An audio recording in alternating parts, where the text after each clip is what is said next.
Now, returning to some of our breaking news this morning, and as we know, the junior doctors in England have just walked out for 3 days. It's a significant escalation of their battle for that 35% pay rise they're demanding. So far, they've been offered a 3% increase on top of the 8.88% that they were given in the summer. Well, the government warns the walkout will have a significant impact on patient care, and charities, including Age UK, say they are concerned for patient safety because of this. Dr Sumi Manirajan is Deputy Co-Chair of the BMA Junior Doctors Committee. She's at the picket line at the University College Hospital in London. Good morning to you. Morning. So there is a lot of concern, isn't there, over the timing of this, the potential impact on patients because of it happening at Christmas. It is a difficult time. Are you worried about the fact that people are being put at risk because of this? So I'm not worried about this at all. This is our 8th round of strike action, and we've proven time and time again that we can take safe strike action. Our senior consultants and doctors will be stepping down to cover for us whilst junior doctors take strike action. But we know that Age UK have said they've been inundated with calls from distressed older people who've had appointments and operations postponed due to the strikes. We know that the knock-on effect will mean that a number of elderly people who are in hospital won't be able to get home for Christmas, whereas they otherwise would have done. This is impacting on people, isn't it?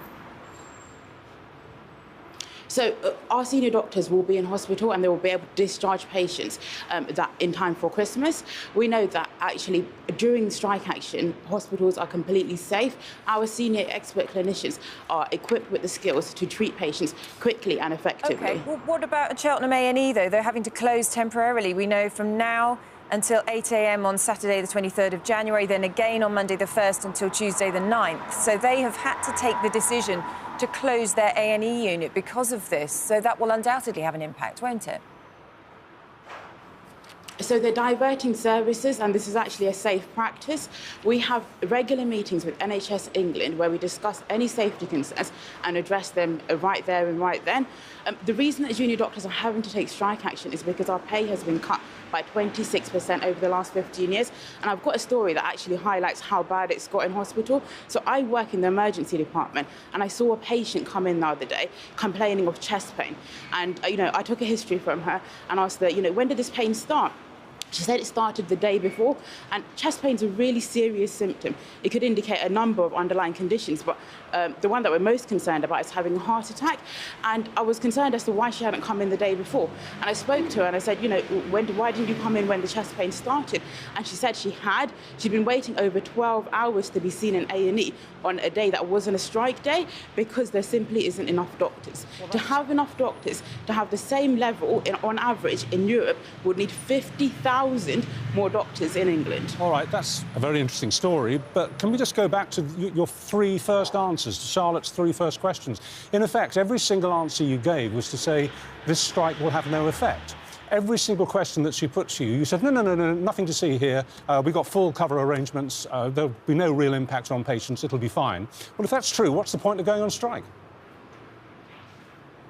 So elective appointments will be cancelled.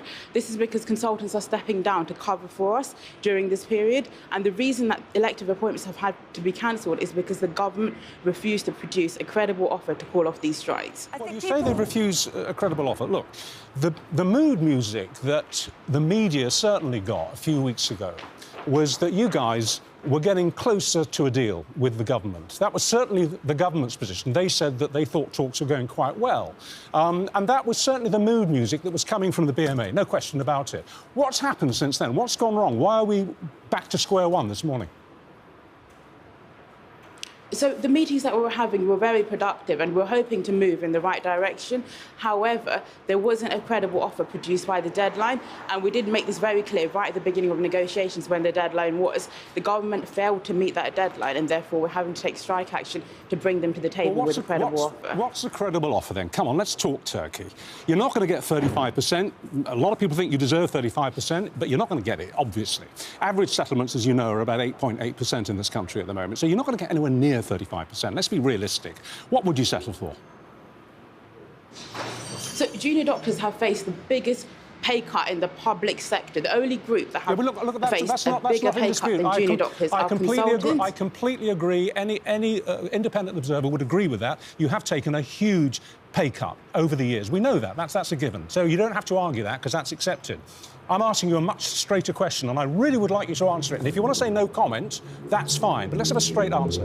You're not going to get 35%. You know that. What would you settle for? A credible offer is one that shows that the government is serious about addressing the pay erosion that we've faced over the last 15 years, is one that the Junior Doctors Committee feels is suitable to put to the members. 12%? I'm not going to get into live negotiations or on TV at the moment. What we're waiting for is for the government to come to the table so we can negotiate properly. Well, but the Health Secretary, Victoria Atkins, has said we were making good progress, and they've urged you to cancel strikes and to come back to the table. She said her door's always open. We are willing to cancel strikes today if the Health Secretary wants to meet us at the table and negotiate with us with a credible offer. Well, that's interesting. Hang on. She said that if you do cancel the strikes, she'll talk to you. You're saying that you're willing to cancel the strikes if you get a phone call saying that you can have a chat later this afternoon. Is that right? Am I understanding you?